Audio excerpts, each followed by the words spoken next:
नमस्कार दोस्तों, this is Krishna Vashishtha और आप मुझे सुन रहे हैं मेरे अपने ऑफिशियल यूट्यूब चैनल टैट्स ग्रुप पर। और आज हम करने वाले हैं सीटेट 2016 का क्वेश्चन पेपर जो कि फरवरी मंथ में हुआ था। सीडीबी क्वेश्चन पेपर डिस्कस करेंगे आज। सीडीबी के क्वेश्चन डिस्कस करेंगे, मतलब child development and pedagogy. Paper first होगा, पीआरटी लेवल है। डिस्कशन करेंगे आज क्वेश्चन नंबर फर्स्ट से लेकर 15 क्वेश्चन, 1 से लेकर 15 तक के क्वेश्चन और 16 से लेकर 30 तक के क्वेश्चन मैं बनाऊंगा सेकंड पार्ट के अंदर। और चलिए दोस्तों स्टार्ट करते हैं।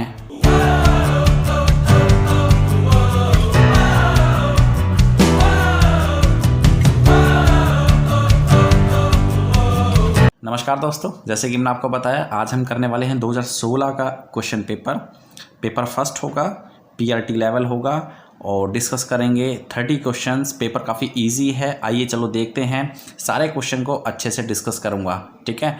तो कमेंट करके बताइएगा कि किसके 30 आउट ऑफ 30 आए हैं। तो स्टार्ट करते हैं। पहला क्वेश्चन आपके सामने है, most classrooms in India are multilingual and this needs to be seen as dash by the teacher. Bharat में अधिकांश कक्षाएं बहुभाषी होती हैं और इसे शिक्षक द्वारा किसके रूप में देखा जाना चाहिए। तो बेसिकली एक समस्या के रूप में देखा जाना चाहिए, संसाधन या बाधा या परेशानी के रूप में देखा जाना चाहिए। तो काफ़ी इजी है। देखो 4 ऑप्शन आपके सामने हैं और आप जो है, let me change my marker first. आप जो है बेसिकली 4 ऑप्शन आपके पास हैं और 4 ऑप्शन में से 3 ऑप्शन बड़े आराम से एक्सक्लूड हो रहे हैं। समस्या नहीं होती है ये किसी भी। अगर कक्षाएं जो है बहुभाषी होती हैं तो समस्या किस प्रकार की आएगी, या फिर बाधा के रूप में या फिर परेशानी के रूप में? बिल्कुल भी नहीं। इसका जो राइट आंसर है वो सेकंड है। बेसिकली एक टीचर को रिसोर्स के रूप में देखा जाना चाहिए कि ये जो बहुभाषी कक्षाएं हैं ये एक प्रकार का संसाधन है। टीचर जो है मल्टीलिंगुअल यानी कि अलग अलग बच्चों को एक अपॉर्चुनिटी मिलती है कि दूसरे कल्चर को भी अच्छे से सीखे, दूसरी भाषा को भी अच्छे से सीखे, ठीक है। तो उसका जो राइट आंसर है वो है ऑप्शन नंबर सेकंड। मूव करते हैं क्वेश्चन नंबर सेकंड की तरफ। आपके सामने है स्क्रीन पर, जल्दी से बताएं। Mistakes and errors made by students.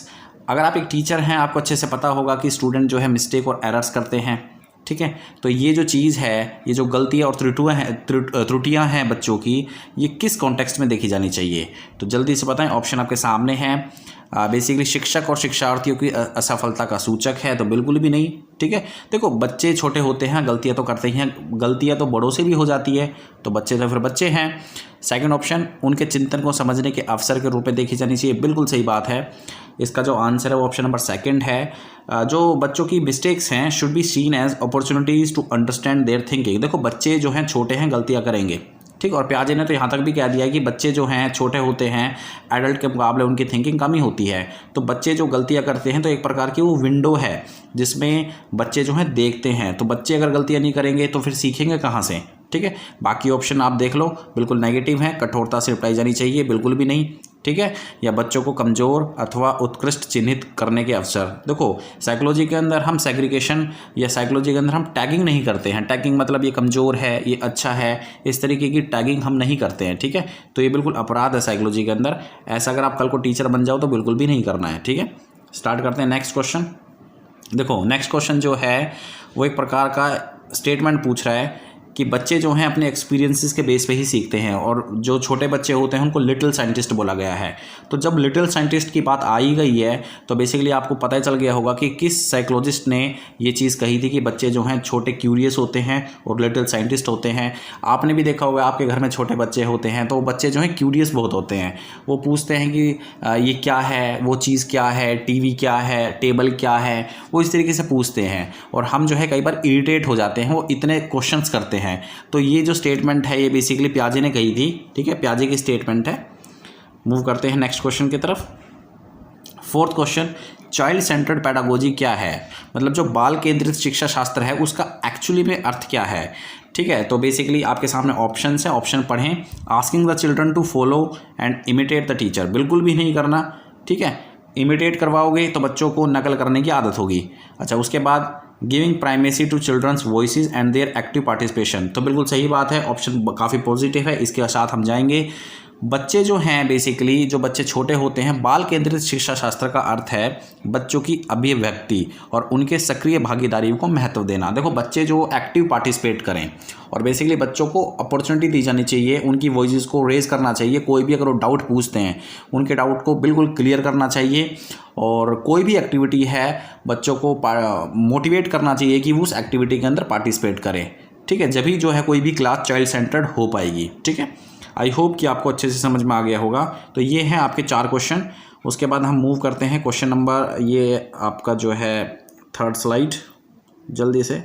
देखो मैं आपका टाइम सेव करना चाहता हूँ इसलिए मैं थोड़ा सा स्पीड से करा रहा हूँ। क्वेश्चन आपके सामने है 5th question, a teacher can help the children to process a complex situation by. देखो जटिल परिस्थितियों को संसाधित करने में शिक्षक बच्चों की सहायता कर सकता है। ठीक है, ऑप्शन आपके सामने है, कोई भी सहायता ना देकर तो बिल्कुल नहीं, एक टीचर है तो सहायता तो देनी पड़ेगी। ठीक है, उस पर एक भाषण देकर, भाषण बिल्कुल भी नहीं देना है। बच्चों से अगर कोई गलती हो जाती है तो बिल्कुल भी भाषण नहीं देना है। कार्य को छोटे हिस्सों में बांट के और निर्देशित लिखकर, मतलब आपको इंस्ट्रक्शन लिखनी है। अगर कोई कार्य बहुत बड़ा है, बच्चों से सोल्व नहीं हो पा रहा है, कोई प्रॉब्लम भी हो सकती है बच्चों से सोल्व नहीं होती है, तो आप एक काम करें, उस कार्य को छोटे छोटे भागों में तोड़कर बच्चों को दे दें और सब कार्यों पे एक इंस्ट्रक्शन बच्चों को बता दें कि ये इसको ऐसे करना है, इसको ऐसे करना है, और एक फैसिलिटेट की भूमिका निभाएं। टीचर जो है एक फैसिलिटेट की भूमिका उसको निभानी है क्योंकि यही उसका रोल है साइकोलॉजी के अंदर। तो इसका जो आंसर है वो है option number 3rd, breaking the task into smaller parts and writing down instructions. एक इंस्ट्रक्शंस राइट करें और बड़े टास्क को एक छोटे छोटे हिस्सों में बांट के बच्चों को दें। तो आप देखोगे बच्चे जो हैं उस टास्क को करने में उनको आनंद भी आएगा और उस टास्क को कंप्लीट भी कर देंगे। ठीक है, नेक्स्ट बढ़ते हैं क्वेश्चन नंबर 6 की तरफ। तो क्वेश्चन नंबर 6 आपके सामने है, expecting students to reproduce knowledge is the same way as it is received. बच्चों से एक्सपेक्ट करना कि वो नॉलेज को बिल्कुल सेम वे में परसीव करेंगे जैसे कि उन्होंने रिसीव की है। बेसिकली बच्चे कोई कंप्यूटर तो है नहीं। ठीक है, ये बात आपको समझनी होगी। अगर आप एक टीचर हैं तो जैसे आप नॉलेज दे रहे हो बच्चों को वैसे ही वो सीखेगा, लेकिन एक्चुअली ह्यूमन की टेंडेंसी होती है आंसर्स की व्याख्या करना। ठीक है, जब आंसर की वो व्याख्या करेगा तो अपनी ही लैंग्वेज में उसको लिखेगा। तो एटलीस्ट बच्चों से आप एक्सपेक्ट ना करें कि आपने उसको जैसे सिखाया है बिल्कुल वो कॉपी बुक आंसर आपको लिख के दे देगा। ठीक है, तो आप समझ ही गए होंगे इसका जो आंसर है वो है ऑप्शन नंबर 2nd। ठीक है, समस्यात्मक है क्योंकि व्यक्ति अनुभवों की व्याख्या करते हैं और ज्ञान को ज्यों का त्यों उत्पादित नहीं कर पाते हैं। ठीक है, अदरवाइज देखो कोई कंप्यूटर तो है नहीं कि जैसे आप उसको नॉलेज दे रहे हो वैसे ही बच्चा कॉपी टू कॉपी लिखेगा उसको। तो उसका जो राइट आंसर है वो 2nd आंसर हो गया। मूव करते हैं क्वेश्चन नंबर 7 की तरफ। When students are given an opportunity to discuss a problem in groups, their learning curve। जब स्टूडेंट जो है बेसिकली उसको अपॉर्चुनिटी दी जाती है कि वो ग्रुप्स के अंदर डिस्कस करे तो बेसिकली उनका लर्निंग कर्व क्या होता है, स्थिर रहता है या फिर डिक्लाइन होता है या remains the same as it is रहता है, बिकम्स बेटर। तो बेसिकली इसका जो आंसर है वो है 4th। जब बच्चों को आप अपॉर्चुनिटी देंगे ग्रुप के अंदर बैठ कर वो डिस्कस करें, इंटरेक्शन करें दूसरे बच्चों के साथ, तो उनका जो लर्निंग कर्व है उनको काफ़ी अच्छा समझ में आता है। ठीक है, और it becomes better, remain same नहीं रह पाता क्योंकि जैसे ग्रुप डिस्कशन से पहले होंगे उसके बाद वो कुछ बच्चा गेन ही करेगा वहाँ से। ठीक है, समान नहीं रहता। ये डेक्लाइन तो अपने आप ही एक नेगेटिव वर्ड हो गया। रिमेन स्टेबल नहीं होता है, आपका जो कर्व है बेसिकली उठता है, वो इंक्रीज करता है। ठीक है, बच्चे को कम्युनिकेशन बच्चे का अच्छा होता है। ठीक है, उसके बाद मूव करते हैं क्वेश्चन नंबर 8 की तरफ।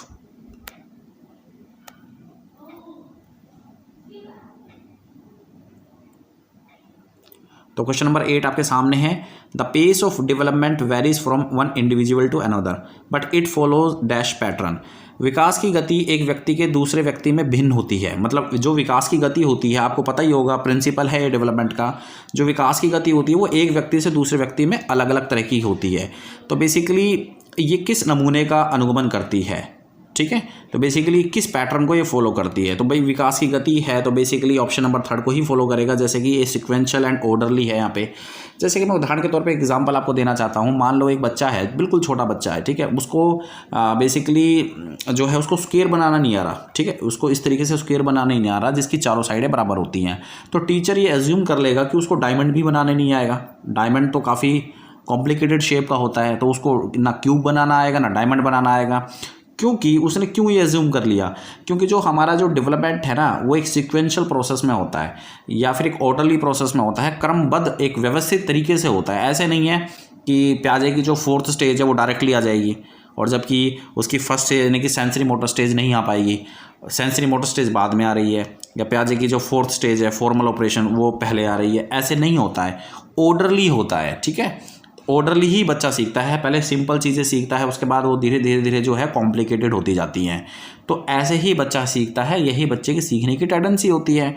तो इसका जो राइट आंसर है दोस्तों वो है ऑप्शन नंबर 3rd। मूव करते हैं क्वेश्चन नंबर 9 की तरफ जल्दी से। उम्मीद करता हूँ कि आपको अच्छे से समझ में आ रहा होगा। विच one of the following is correct about development, इनमें से कौन सी चीज़ करेक्ट है डेवलपमेंट के अकॉर्डिंग। ठीक है, तो बताइए, पहला ही ऑप्शन है, पहला ही ऑप्शन आंसर आ गया। देखो, socio cultural context plays an important role in development. देखो, सोशल जो एक वर्ड है साइकोलॉजी के अंदर बड़ा पॉजिटिव है, अगर ऑप्शन के अंदर आपको दिखे तो 99.9% ऑप्शन आपका करेक्ट होता है। ठीक है, सोशियो कल्चरल कॉन्टेक्स्ट, सोशल जो है बच्चे के जीवन में काफ़ी कुछ इंपॉर्टेंट रोल प्ले करता है। सोशलाइजेशन, बच्चे का जो समाजीकरण होता है उसका जो प्राइमरी सोशलाइजेशन होता है उसकी फैमिली होती है और एक इंपॉर्टेंट रोल प्ले करता है बच्चे के जीवन के अंदर। बाकी ऑप्शन आप देख सकते हैं, development is unidimensional, development is discrete, development begins ends and birth. तो ये अपने आप में ही जो रॉन्ग है। सबसे पहले तो मैं आपको बता दूं, जो विकास है वो यूनिडायमेंशनल नहीं होता है। बेसिकली विकास की 3-4 अवस्थाएं होती हैं, डोमेन्स होती हैं, फिजिकल डोमेन होती है, इमोशनल डोमेन होती है, कॉग्निटिव डोमेन होती है। यूनिडायमेंशनल तो कहीं किसी तरीके से हो ही नहीं सकता। डेवलपमेंट इज डिस्क्रीट, डिस्क्रीट का मतलब होता है दोस्तों अलग होना। ठीक है, पृथक नहीं होता ये। Development begins and ends at birth, तो ये बिल्कुल ही गलत स्टेटमेंट है। Option number 1st is the right answer, आप देख सकते हैं। चलते हैं अपने क्वेश्चन नंबर 10th की तरफ जल्दी से। Why do individual differ from one another. देखो, सिंपल सा क्वेश्चन है, इंडिविजुअल जो है एक दूसरे से डिफरेंट क्यों होते हैं, इंडिविजुअल डिफरेंस क्यों होते हैं। तो आपको पता ही है कि हेरिडिटी और एनवायरनमेंट दोनों का इंटरप्ले होता है, दोनों का इंटरकनेक्शन होता है, अंतक्रिया होती है। तो ऐसा ऑप्शन आप पिक कर ले जहाँ पे हेरिडिटी और एनवायरनमेंट की दोनों की बात कही गई है। तो option number 2nd is the right answer. ठीक है, वंशानुक्रम और वातावरण के बीच जो अंतक्रिया के कारण जो है बेसिकली इंडिविजुअल डिफरेंस होता है, इंडिविजुअल टू इंडिविजुअल। ठीक है, उसके बाद बात करते हैं क्वेश्चन नंबर 11 की जल्दी से। Family plays dash role in socialization of the child. अभी थोड़ी देर पहले मैंने आपको बताया था बच्चे के समाजीकरण में परिवार क्या भूमिका निभाता है। देखो, बच्चा जब जन्म लेता है तो सबसे पहले अपने माता पिता को ही देखता है, अपने भाई बहन को ही देखता है, तो बेसिकली फैमिली के अंदर रहता है, तो फैमिली सबसे पहले आती है। तो इसमें जो प्राइमरी है वो आपका राइट आंसर हो जाएगा। ठीक है, एक्साइटिंग, सेकेंडरी तो किसी तरीके से हो ही नहीं सकता। सेकेंडरी आप स्कूल वगैरह कह सकते हो, आस पड़ोस को कह सकते हो, लेकिन प्राइमरी जो होगा वो फैमिली होगी। ठीक है, मूव करते हैं क्वेश्चन नंबर 12 की तरफ जल्दी से। कमेंट करके बताइएगा कि आपको मेरे क्वेश्चन पेपर का जो समझाने का तरीका होता है वो कैसा लगता है। मैं उसको इंप्रूव करने की कोशिश करूंगा time to time. Question number 12 आपके सामने है, which one of the following is a correctly matched pair. इनमें से कौन सा जो पेयर है वो सही मिलान, आपको सही मिलान करना है बेसिकली।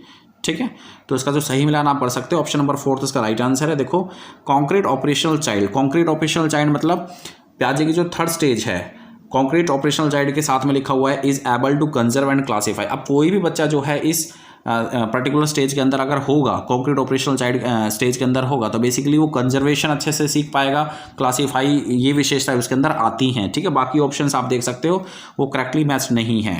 ठीक है, इन्फेंसी में 4th स्टेज का लिखा हुआ है, 4th स्टेज में इन्फेंसी का लिखा हुआ है, आपका 4th ऑप्शन वो करेक्ट है। मूव करते हैं क्वेश्चन नंबर 13 की तरफ। A child says clothes dry faster in the sun, she is showing an understanding of. एक बच्ची कहती है कि धूप में कपड़े जल्दी सूख जाते हैं, वो कौन सी समझ को प्रदर्शित कर रही है। तो बेसिकली ये काफ़ी इंपॉर्टेंट क्वेश्चन है और इस कॉन्सेप्ट के ऊपर 1 या 2 क्वेश्चन हमेशा आते ही हैं एग्जाम के अंदर। इसका जो सही आंसर है वो है कोज एंड इफेक्ट, यानी कार्य और कारण। बेसिकली बच्चे को कोज भी पता है और उसका इफेक्ट भी पता है, उसका प्रभाव भी पता है। जैसे उसको पता है कि अगर धूप में कपड़े रखेंगे तो बेसिकली वेपराइजेशन होता है, साइंटिफिकली उसको नॉलेज है उस चीज़ की। और अगर नॉलेज नहीं है तो धीरे धीरे वो एनवायरनमेंट को एक्वायर कर रही है, अडेप्ट कर रही है। तो बेसिकली उसको कोज भी पता है और उसको ये भी पता है कि भाई हाँ, धूप में कपड़े रखने से इसका प्रभाव क्या होगा, पानी सूख जाएगा, कपड़े ड्राई हो जाएंगे, तो उसको इफेक्ट भी पता है, प्रभाव भी पता है। तो बेसिकली इसका आंसर है cause and effect. Cause and effect is the right answer.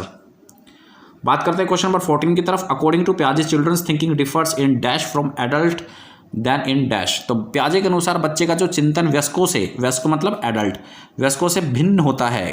तो ये आपको 2 डैश यहाँ पे फिल करने हैं। तो इसका जो राइट आंसर हो जाएगा दोस्तों वो हो जाएगा ऑप्शन नंबर 2, प्रकार एंड मात्रा।